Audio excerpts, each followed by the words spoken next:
Saudações, queridos irmãos, boa noite. Aqui é o Ricardo Costa que está falando. Desejo a todos que sejam muito bem-vindos a mais uma noite de estudos. Eu gostaria, primeiramente, pedir a permissão do Senhor agora. Então, oremos.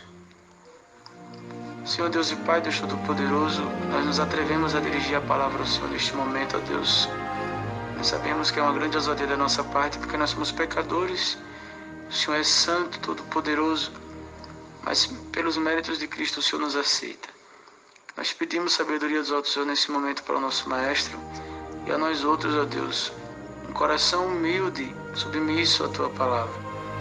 Nos abençoa, Deus, e faça com que tudo corra bem para a Tua honra e Tua glória, em nome de Jesus. Amém.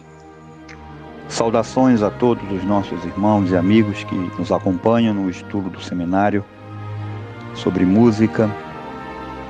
Hoje nós vamos dar sequência ao nosso treinamento, ao nosso estudo, desenvolvido pela base científica, tecnológica, filosófica, a respeito de uma cosmovisão sobre música. E eu gostaria de começar hoje com uma breve ilustração a respeito daquela história sobre o cavalo de Troia. Os gregos já estavam perdendo as batalhas por quase 10 anos. Estavam determinados a tomar a cidade, a qualquer custo. Então aí houve um momento deles iniciarem a sua estratégia, que, segundo o relato histórico, o fato é que eles construíram um imenso cavalo, enorme, e parte do exército foi colocado diante desse suposto presente, Foi daí que surgiu aquele trocadilho que presente de grego, Então, prepararam ali, e parte das fileiras dos exércitos voltaram para os navios, voltaram para as embarcações e retornaram. Então eles, olhando ali do muro, perceberam que eles tinham desistido da guerra, mas queriam dar um presente, E daí então foram buscar trazer esse cavalo para dentro da cidade, e daí a saga então continua. Nessa ocasião, os troianos ficaram muito curiosos, bastante curiosos. E a curiosidade, ela se torna uma arma poderosa, grandiosa, não é?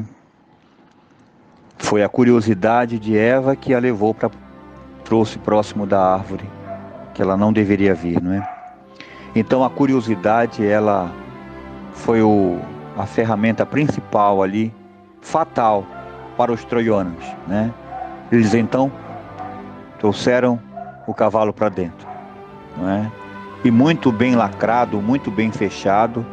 Nem perceberam que dentro daquela grandiosa estátua ali, feita de madeira, haviam homens que estavam ali dentro, Parte do exército estava ali dentro.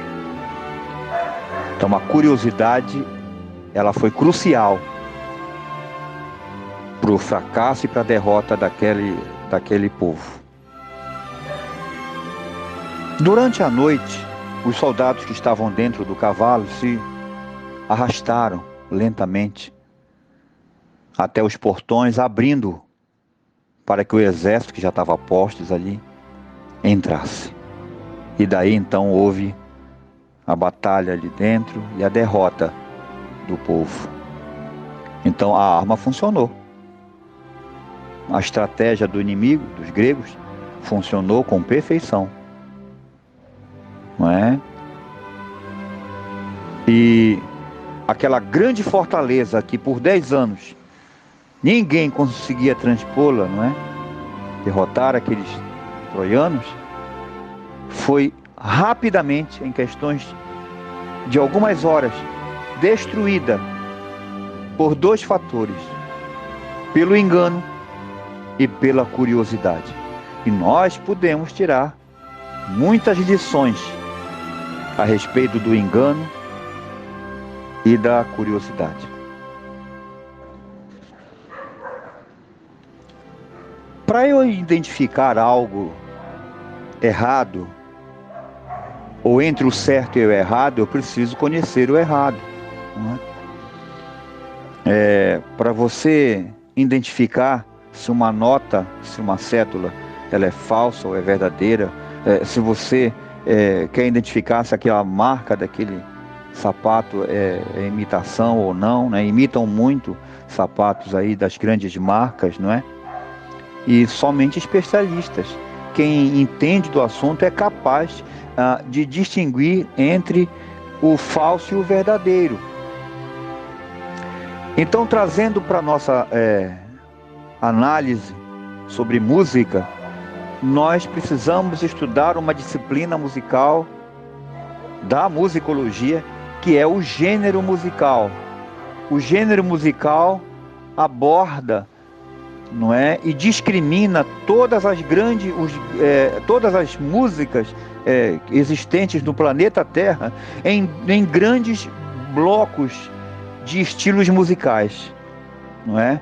Então, o gênero musical estuda, não é, o DNA dessas músicas, de onde elas vêm, a que grupo elas pertencem, porque assim facilita a gente catalogar e dizer: opa, essa música aqui ela é uma música erudita. Olha, essa aqui é uma música clássica. Olha, não, essa aqui é uma música popular. Essa é uma música popular. Olha, já essa aqui é folclórica. Então é muito importante essa distinção, porque qualquer estilo musical de qualquer país, não importa o país, não é? O Ocidente, essa música ela deve estar enquadrada em uma das grandes vertentes da música, não é? Que nós vamos abordar ainda nesta aula. Existem 3 grandes gêneros, não é, musicais, em que são subdivididos em outros estilos, não é? Então nós temos o gênero erudito, nós temos o gênero folclórico e nós temos o gênero popular. Então nós vamos examinar cada um, não é? Distintamente, para que possamos entender qual a diferença que há entre esses gêneros, para que nós possamos ter uma visão mais ampla do que seja a música, qual é o estilo de música. Isso é muito importante, inclusive para a nossa educação musical, para a nossa formação, não é? Então é importante que nós aprendamos a distinguir entre o erudito, o folclórico e o popular. Nós conhecemos alguns estilos musicais, como axé, country, né? Música eletrônica, forró, funk, gospel, hip hop, jazz, pop rock, balada e música erudita ou música clássica, que ela está dentro do gênero erudito. Música clássica nada tem a ver com música popular e as demais da lista aí mencionada. Ela é uma vertente da música erudita, não é? Então, esses estilos todos que a gente já deve ter ouvido falar, não é? São músicas que pertencem a um gênero desses que nós mencionamos agora há pouco. A primeira que quero abordar com vocês juntos, né? É a música folclórica. E a música folclórica, quando a gente pensa em música folclórica, a gente logo pensa em boi bumbá, aquelas cantigas de niná, não é? As músicas que trazem um conto, não é? Inventado, uma lenda, não é? Então essa é uma música que é, ela acontece contando, não é? O objetivo da música folclórica, ela é uma música simples, de pouquíssimos acordes, ela é bem melódica, bastante melódica, porque ela é uma música que é para que o povo aprenda logo na segunda ou terceira repetição, não é?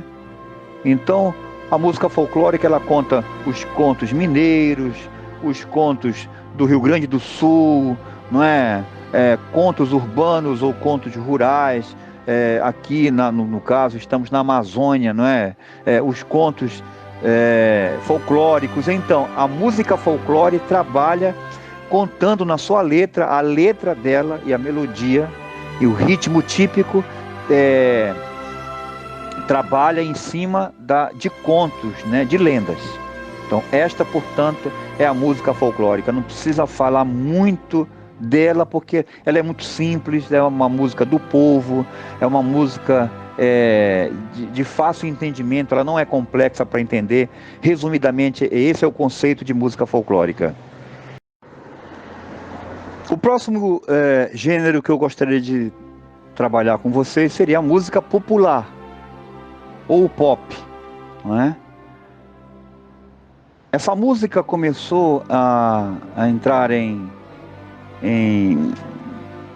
execução, assim, na mídia, etc., por volta de 1940, né? 30, 40, 50, principalmente nos Estados Unidos, não é? E também no Brasil, não é? No Brasil. Então, esses ritmos começaram a migrar ali da música que estava bastante em alta, que era o ragtime, não é? O ragtime era um estilo de música típica do cinema mudo, aquela música tocada de forma bem rápida ao piano, não é? E também por bandas que exploravam muitos instrumentos de sopro, trombone, clarinete, trompete, etc. Então, o ritmo ragtime era uma música bem agitada, bem rápida, e o cinema mudo utilizava esse tipo de música para fazer o que a gente chama como onomatopeia musical. A onomatopeia é um recurso da língua portuguesa, mas que também é usado na música, né? Que é, por exemplo, uma cena de alguém caindo, então usava-se um determinado som, uma frequência sonora, para descrever aquela queda. Então, algo bem engraçado, a música também, enfim, todas os atos corporais dos atores ali, Charlie Chaplin, o Gordo e o Magro, e Oscarito, e por aí vai. Esse cinema primordialmente mudo utilizava o ragtime como sendo a música principal, tocada ao piano e também tocada nos metais, para ser usado na indústria cinematográfica da época, da ocasião. Então, a música pop, ela começou aí. Daí ela foi evoluindo, ela não parou de evoluir, entrou numa metamorfose cada vez, não é? E foi... eu até diria, quero até corrigir, não é que seja evoluir, ela involuiu, na verdade, né? Que hoje, né? Misericórdia, a música que eu estou falando pelo menos de Brasil, né? Então, nós vemos que nós não temos música mais hoje, né? Se a gente fosse abrir um seminário aqui, que não fosse voltado a assuntos espirituais, se o seminário fosse voltado à etnomusicologia aplicada à música pop dos anos 40 para cá, nossa, nós teríamos um pano para manga para discutir coisas assim estrondosas, né? Com o advento do capitalismo na música, etc., selvagem mesmo, aquele capitalismo, né? Quem já passou pela experiência de gravar CD sabe que, talvez não no aspecto gospel, né? Mas na indústria fonográfica e fora, os donos de estúdio são bem frios. ele nem olha para você, você nem entra lá. Se você não tiver uma boa proposta musical, você não consegue entrar, né?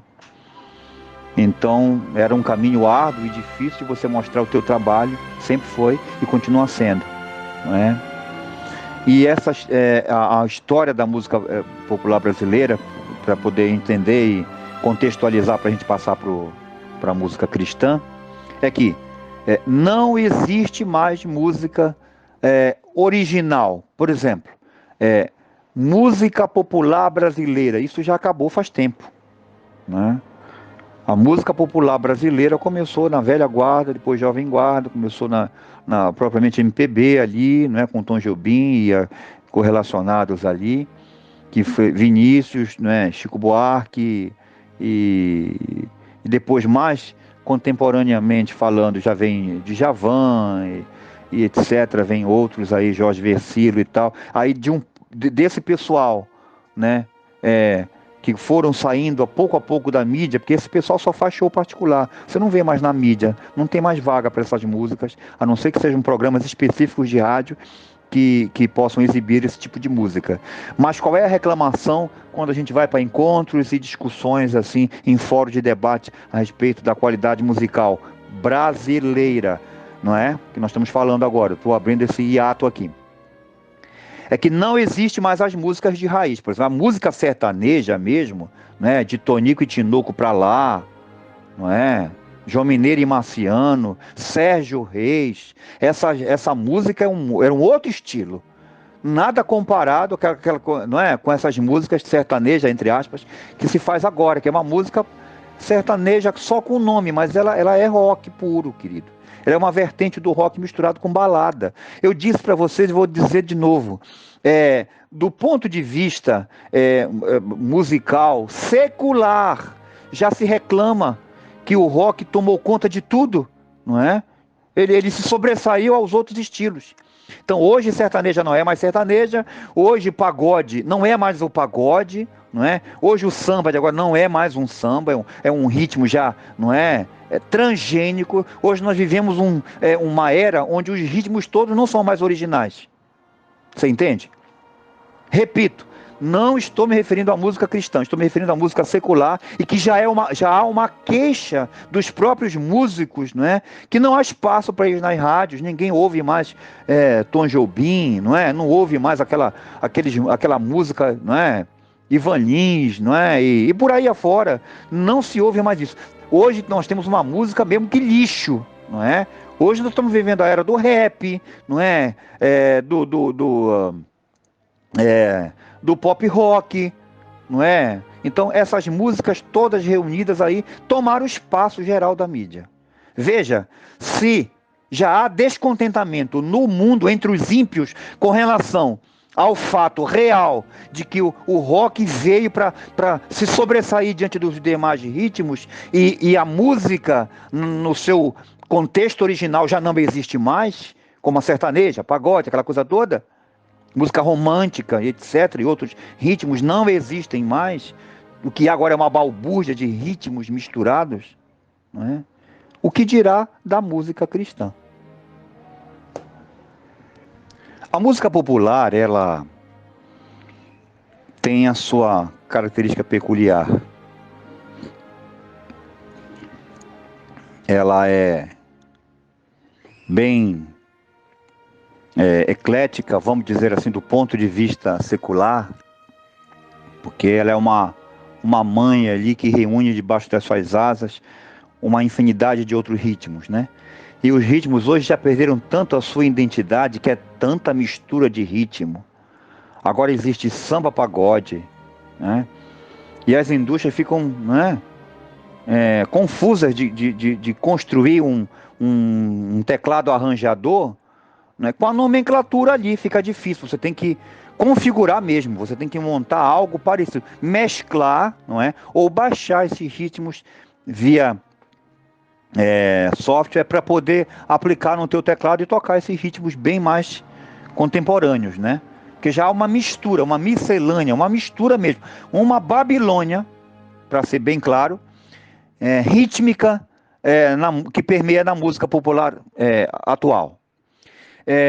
Eu quero ler eu sei que não é muito de praxe de quem monta slides abordar da forma que a gente tem abordado, mas em nome do deficiente visual, eu acho no direito de ficar lendo os slides, porque aí estas pessoas que não têm acesso a ficar lendo o material, não é, audiovisual que a gente está mostrando, ele pelo menos escuta os áudios, e nos áudios eu leio os slides. Então me permitam ter essa liberdade de quebrar as regras ortodoxas do PowerPoint. Então a música é agora a arma principal usada para fazer o perverso parecer fascinante, né? Essa frase vocês encontram num livro chamado Os Sons na Mudança Social. Te soa bem esse nome desse livro? Os Sons, na Mudança Social, do sociólogo Gary Allen. Está especialmente no capítulo Mais Subversão que Jamais Se Ouviu.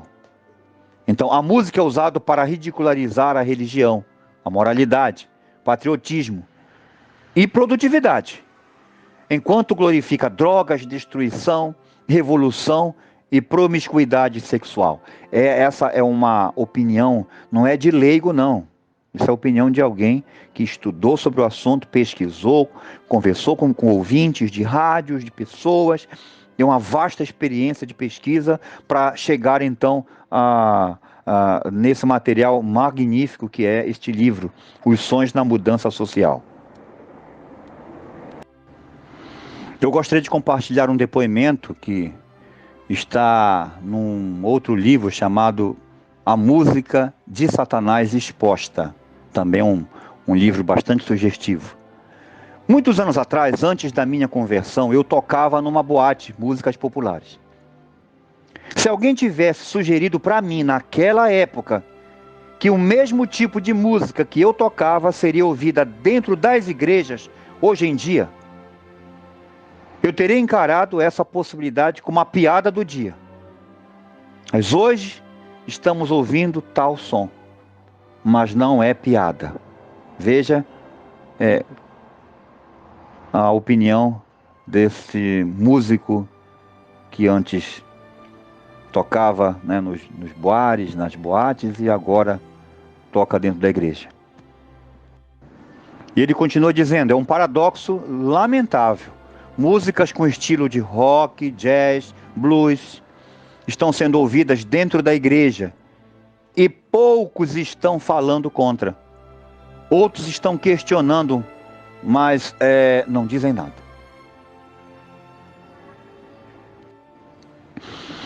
Então aqui ele continua, muitos jovens cristãos estão achando que foi a melhor coisa que já aconteceu. Pais estão confusos e muitos líderes e pastores que eles já não sabem o suficiente para tomar uma decisão, temem o descontentamento da juventude, pois muitos músicos cristãos que outrora produziram músicas de qualidade, estão agora empurrando sons contemporâneos. Então vejam, e eu já presenciei isso, não é? Isso é um fato mesmo. Músicos que antes tocavam, colegas que tocavam músicas adequadas, não é? Abandonaram o seu proceder e migraram para uma música bem mais moderna, bem mais contemporânea, trazendo, claro, obviamente uma outra linguagem, um outro caminho distinto ao verdadeiro caminho da adoração, da louvor que Deus espera que ofertemos a Ele, não é? Então a gente precisa pensar, analisar, não é? Para podermos avaliar, queridos, de forma correta, não é? A respeito desse assunto de adoração, do louvor, e é por isso que a gente tem analisado bastante do ponto de vista técnico, do ponto de vista da ciência, o que é que a ciência diz, não é? Para que possamos ampliar o nosso entendimento e podermos nos livrar da curiosidade como os troianos, né, tiveram, de for para dentro da casa de Deus, ou na nossa casa pelo menos, porque para a casa de Deus já é fato desagradável isto, mas pelo menos na tua casa e na minha mandamos nós. Após Deus, não é? Depois de Cristo, nós mandamos nos nossos lares, no nosso carro, no nosso computador, no nosso celular. Então é tempo hoje de nós mudarmos os nossos hábitos e fazermos o possível para nos adequarmos àquilo que Deus espera. Ampliando um pouco mais a nossa fala a respeito da música popular, porque é essa que nós precisamos entender bem. É essa que está dentro do cavalo de Troia. É esta aí. Então nós precisamos ter muito cuidado, e é por isso que a gente vai ampliar bastante esse aspecto da música popular. Estamos atrás das mentes, assim como a maioria dos outros novos grupos, declarou Mick Jagger, dos Rolling Stones. Né? Então, nada acontece sem que tenha um propósito por trás daquilo. Nada. O rock tem um objetivo a alcançar, o reggae tem uma filosofia. Cada música obedece uma filosofia diferente. Te garanto que não é bíblica. Né? Mas então há uma filosofia, há toda uma intenção por trás daquela sonoridade, daquela música, daquele... enfim, de todo o intento ali de propagar esses estilos musicais na mídia. Dentre os tratados científicos e pesquisas científicas que a gente já abordou neste seminário, a gente vai falar um pouquinho mais sobre os efeitos da música. Então, nesse documentário aqui, nesse material, diz o seguinte: dá para sentir no corpo as alterações que a música causa. Dependendo do ritmo, a respiração se torna mais calma ou mais ofegante. A pressão sanguínea aumenta ou diminui. Os batimentos cardíacos se tornam mais fortes ou mais leves. Então veja, a música determina a qualidade de vida para você. A música em geral. Né? Por isso que na escolha da música adequada para que você use com a família e na igreja, não pode ser esse tipo de música. De forma nenhuma. Nada que eu faça parecido com esse ritmo me fará bem para a saúde. Por isso que quando se fala de música adequada para a adoração, eu também não posso desatrelar de que a música adequada para a adoração, ela também me trará saúde. E que se eu optar e tiver carinho, não é? Se eu tiver ligações com a música pop, com a música popular aí de fora, né, e me identificar com ela, eu vou estar dentro daquela classe de pessoas que poderão ter problemas de saúde pelo uso e o consumo desse tipo de música. Agora, o que é o pior? O pior é que a música que já entrou no cavalo de Troia dentro da tua e da minha igreja são as mesmas músicas populares que a gente está falando aqui. As mesmas. São parentes, têm o mesmo DNA dos Rolling Stones, a mesma coisa, tá? Se você pegar ritmos de algumas músicas gospel que a gente ouve no dia a dia, na igreja, e fazer uma pequena comparação com uma música secular, dá certinho. Só muda a letra. Então é arriscado quando a gente diz, não, a letra é sagrada.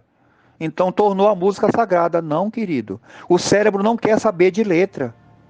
Se o cérebro quiser saber de letra, nem eu nem você gostaríamos de música japonesa, de música tailandesa, de música americana, que a gente não entende a letra, não é? Alguns de nós não entendemos alguns dialetos e letras, não é? Mas ou gostamos do som. Então é o som que influencia a mente. A letra pouco importa, mas é o som que influencia. Não é? A identidade musical de uma música não está nem muito na melodia e nem muito na harmonia, mas no ritmo está. É o ritmo que define. Por isso que os teclados são chamados de teclados arranjadores, porque você vai com a opção lá de selecionar o ritmo da música. O teclado vai te dar o ritmo quando você aperta na tecla ritmo, pertinente àquilo. Eu quero uma valsa, eu vou na valsa. Eu quero um benguine, que é bolero, eu vou num benguine. Eu quero um pop rock, eu vou na... Então o teclado trabalha baseado em cima do título rítmico da música. O ouvido também trabalha em cima do ritmo. Estudando gêneros musicais, esse conteúdo nos ajuda a identificar quem é quem no seu papel. Você está me compreendendo? Eu preciso entender um pouco de gênero musical para saber onde é que a música de Deus se enquadra no gênero. Não é? Porque a ciência musical me diz que todo e qualquer som no planeta Terra, toda e qualquer música, ela tem que estar num dos três gêneros. Ou ela é erudita, ou ela é folclórica, ou ela é popular. Mas onde entram as músicas religiosas? Não é? A música sacra, a música para Deus, ela tem que pertencer a qual grupo desses? Será que folclórica? Não é? Será que popular? Erudita? Então a ideia hoje, da aula de hoje, é esclarecer a cada um dos nossos queridos a respeito de gênero musical, a respeito do que seja a música popular, o que seja a música folclórica e o que seja a música erudita. Então nós já abordamos a música folclórica como sendo uma música de acordes simples, de contos de lendas, baseados em lendas, né? Sagas, enfim. A música folclórica ela vem da raiz popular, bem mesmo típica, de contos, baseada em contos, etc. A música popular ela já abrange outros temas sociais, né? Temas sociais. E as músicas mais atuais, elas têm abordado temas que não constroem nada socialmente falando, nada. Você vê uma letra aí de uma Anitta da vida, não é? De outros cantores, de outros artistas, que meu Deus eterno, quer dizer. São músicas profanas mesmo. São músicas que têm a carga em cima delas de abominação. São músicas abomináveis, porque pisam a santa lei de Deus. Pisam os princípios bíblicos estabelecidos na palavra de Deus. Então, só de você contemplar e apreciar, você já está sendo conivente com aquele conteúdo que ofende a Deus, né? Então, essas músicas, elas contrariam esses princípios, né? Por meio da letra. E contrariam os princípios físicos e estéticos, né? Baseado na musicoterapia, na neurociência, na fisiologia, não é? Na medicina, contrariam as leis naturais do nosso corpo. Então as músicas são ruins duplamente. Pela letra, porque elas pisam a palavra de Deus. E pelo ritmo e melodia, porque essas músicas populares, elas contrariam o ritmo corporal, elas nos fazem literalmente mal. Pesquise sobre isso. Quais os danos o que a música pode nos causar? Quais são os benefícios e malefícios da música? Pesquise isso. E você mesmo verá que a música pode trazer benefícios, mas também ela pode trazer enormes malefícios. Não é? Por fim, eu deixei por último para falar sobre música erudita. Que estilo é esse, não é? Erudita, me parece uma palavra inacessível, né? Erudita tem a ver com só rico que gosta, será que é isso? É a música de rico, né? É uma música que não toca na rádio, portanto, como é que eu vou saber que música que é música erudita? Não toca no rádio da minha casa, né? Eu não tenho contato com música erudita. Tem sim, irmãos, você tem contato com a música erudita. Se você abre o teu inário, E lá você vê uma música de 1800 e alguma coisa, se você ouve um hino de 1500 e tal, se você escuta uma melodia tradicional, não é, das igrejas, já no início da era protestante, você está cantando uma música erudita.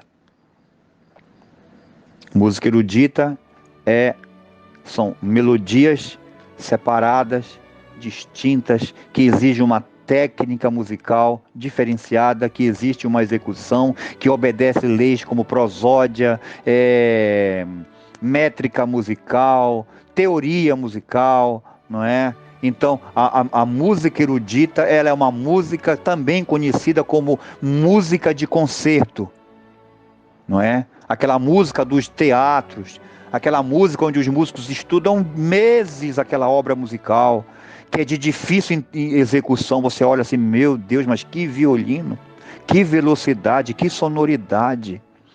Então você se encanta ali com o árduo trabalho daqueles músicos de treinarem por horas e dias a fio para poder prepararem um concerto,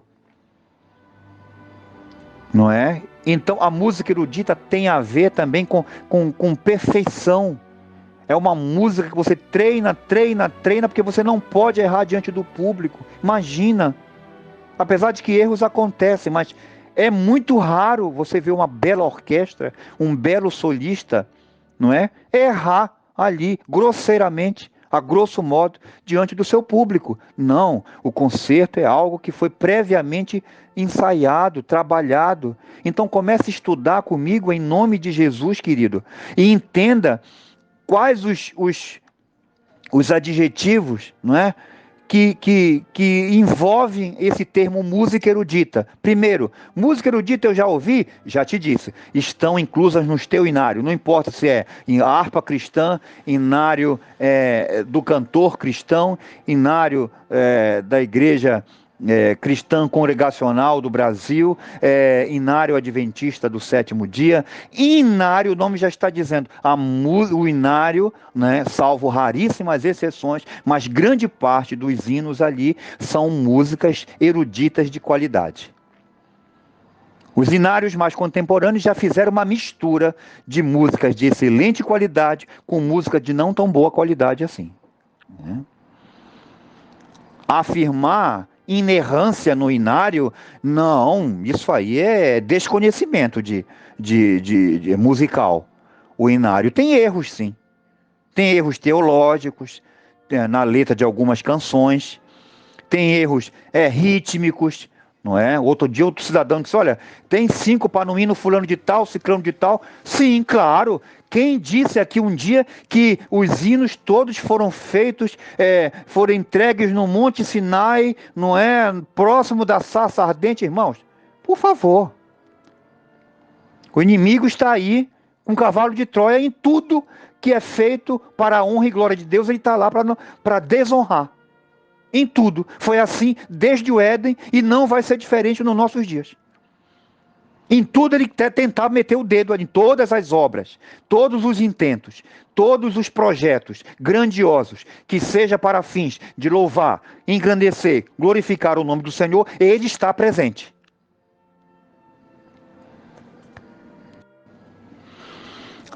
As palavras que estão de acordo ou que são oriundas da expressão música erudita, quando você ouve música erudita, você pensa em concerto, né? Recital, pronto, se você quiser mudar o termo, não é? Ela é uma música clara, ela é uma música inteligente, ela é uma música intelectual, ela é uma música que exige muito trabalho, muita repetição para ser executada, para ser exibida, para ser absorvida. Ela é uma música que vai direto no cérebro, ela é uma música que traz benefícios, ela é a música ideal. Ideal. Quem assistiu aí, nós colocamos, os administradores puseram para os senhores, o depoimento do querido amigo maestro Paulo Torres, no programa da Fátima Bernardes, mostrando o ministério dele nos hospitais, tocando para os pacientes. O que é que ele tocou? Folclórica. O que é que ele tocou? Mick Jagger. O que foi que ele tocou? U2? Não, ele tocou música erudita em forma de quê? Hinos. E música erudita na sua forma original, como ele mesmo mencionou que tocou música de Beethoven para um paciente, certa ocasião. Então, como é que eu ouso pensar que a música que tem a ver com Deus possa ter semelhança com música popular? Não faz sentido. Só se eu estiver cego, querido. Se eu estiver sobrenaturalmente cego, aí nada do que eu estou dizendo aqui vai fazer você entender que a música erudita é música boa. Que a música erudita tem a ver com inteligência, com racionalidade, remetendo para aquele texto bíblico que nosso culto tem que ser racional, um culto inteligente, um culto consciente, não é? Em Coríntios diz que eu tenho que cantar e tocar e orar com entendimento. Então, se você quiser atrelar intelectualidade à música, é música erudita. Não tem outra. Né? E a música erudita não tem jamais sentimentalismo exagerado. Que na música popular esses sentimentos todos são exagerados. Eles não são controlados. Mas por que, maestro, está dizendo isso? Porque a música erudita, ela obedece uma métrica, ela obedece sim e o corpo nem vai para frente e nem vai para trás, porque a música, ela deixa você parado ali, ela não mexe no nervo que vai te movimentar corporalmente, nunca, jamais. Agora a música popular, sim, a música folclórica, então, é essa aí que sim mesmo. Porque não dá para desatrelar música folclórica com dança folclórica. Uma coisa foi feita em detrimento da outra. Mas a música erudita não tem nada a ver com espasmos musculares, não é? Movimentação corporal, nada disso. A música erudita, ela é antagônica, ela não tem nada a ver com a música popular. Nada. É a mesma coisa que eu ver o Joãozinho ali vestido de short, sandalinha rasteira ali, não é? Um bonezinho e ir para a praia, uma camisetinha. E depois eu tornar a ver o Joãozinho de smoking, gravata borboleta, ali, bem elegante para um evento extremamente solene. Então, são duas configurações de vestimenta. Então, a música erudita, ela é da mesma forma, não é? Uma configuração completamente diferente da música popular. Ela nada tem a ver com popular. Nada. Fazendo uma pequena história rapidinho sobre a música de concerto, a música erudita, ela começou a ser catalogada e a cronologia, né, dela começa com a música antiga ou medieval de 467 aproximadamente a 1400. Surge a Renascença, de 1400 a 1600, ou seja, 200 anos. Depois vem o Barroco, de 1600 a 1750, não é? 150 anos durou o período Barroco. Depois veio o período Clássico, de 1750 a 1820. Não é? Depois veio o período Romântico, 1815 a 1910, já ali. E depois o período moderno e contemporâneo da música erudita, que veio do século XX até o 2020, até o dia de hoje.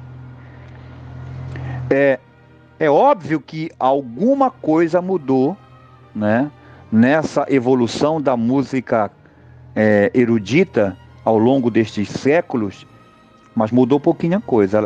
A gente costuma dizer que a música erudita, ela é atemporal, ela não está presa ao tempo, ela não prescreve, querido e querida, ela não prescreve, ela é uma música de alta durabilidade temporal, ela é algo assim transcendente, né? Ela não é imanente, como nós vimos essa semana, mas ela é transcendente, ela tem uma característica, né? Ela tem essa semelhança ao nosso eterno Deus, que ele é Deus ontem, hoje e será eternamente, e ele não há muda, ele não há sombra de variação. Quer dizer, uma das características magníficas do nosso Deus é que ele é eterno, né? Ele é atemporal, não é?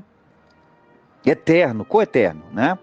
E a música clássica, ela é um pouquinho assim também. Ela dura muito tempo. Diferente da música folclórica que toca, passa um certo período e ninguém toca mais aquela, já vai tocar outra, não é? Com outros estilos.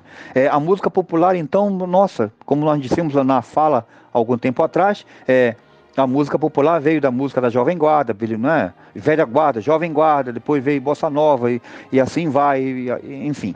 Né, até o lixo contemporâneo que nós temos hoje em dia. Mas a música, ela fica nessa metamorfose ali, não é?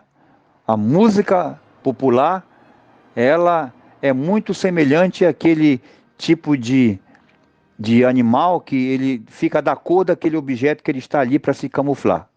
Então ela é muito assim. Mas a música erudita, ela transcende, ela permeia pelos séculos, e mesmo desde de Monte Verde até Vila Lobos, até o nosso querido Carlos Gomes, não é? A música teve poucas alterações.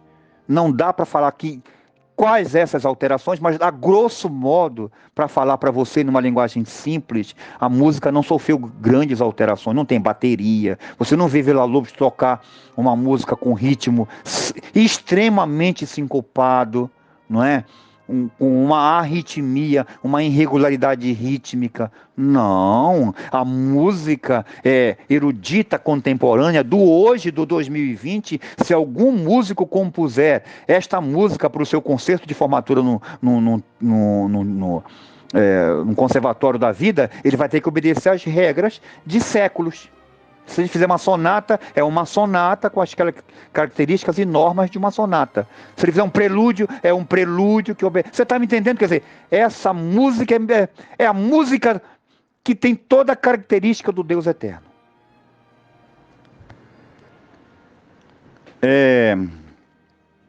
A música atemporal, ela permanece daquele mesmo jeito.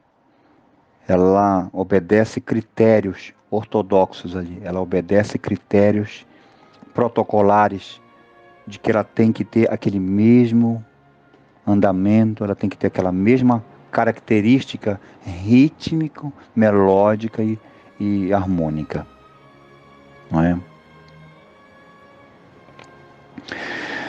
O nosso querido hino nacional brasileiro, você já se perguntou como é que você se sente quando ouve aquela introdução magnífica do hino nacional brasileiro?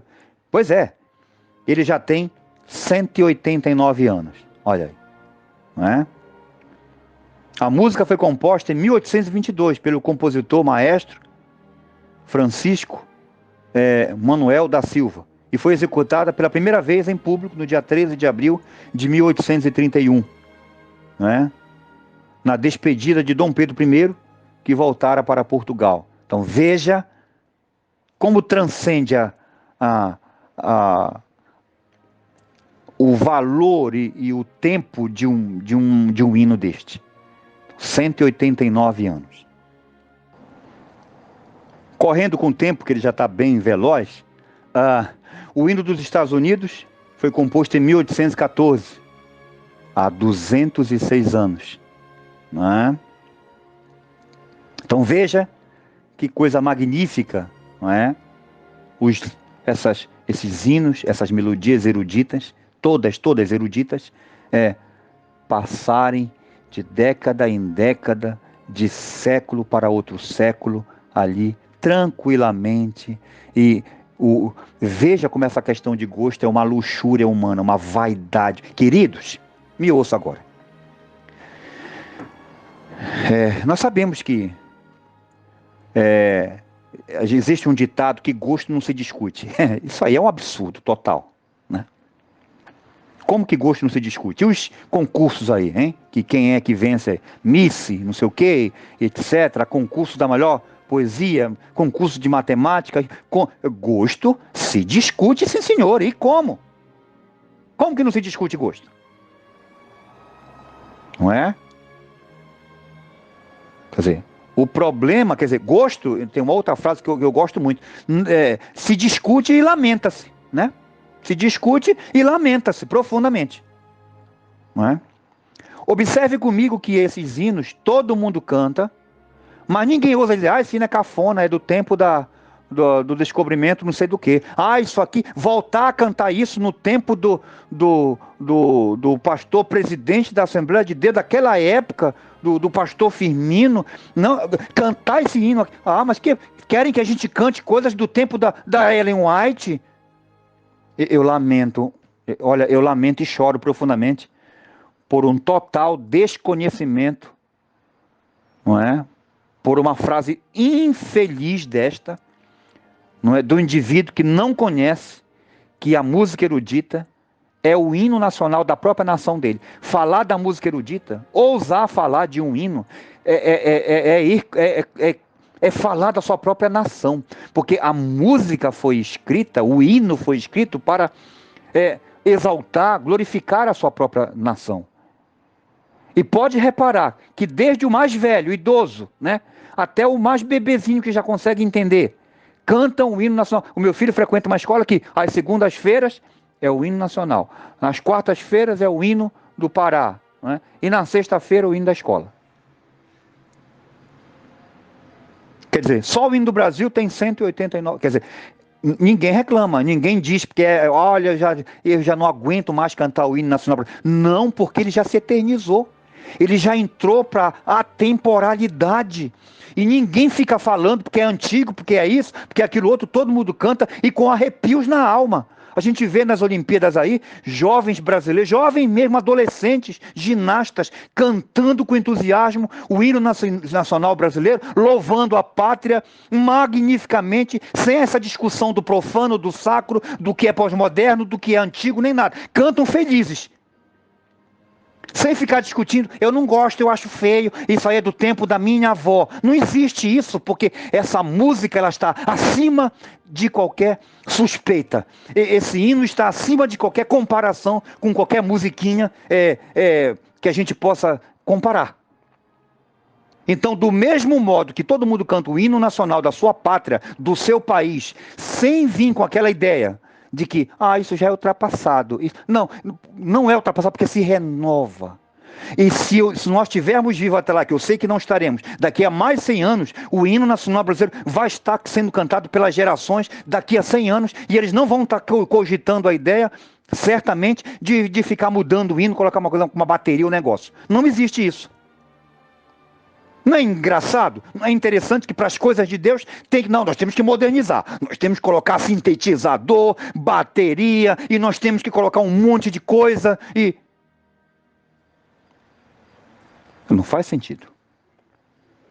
Se eu aceito, de bom grado, cantar o hino nacional americano, nacional brasileiro, sueco, português, brasileiro, tranquilo, amando a melodia como se ela fosse composta ontem, então por que eu vou mexer nas coisas de Deus?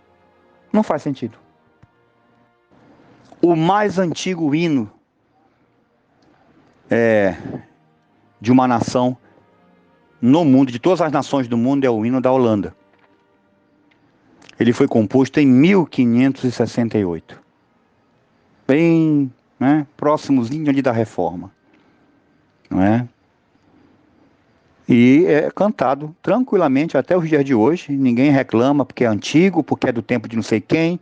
Não, todo mundo canta magnificamente, tranquilamente. A gente vê nos olhos dos holandeses quando eles cantam, não é? Eles cantam tranquilos. Por quê?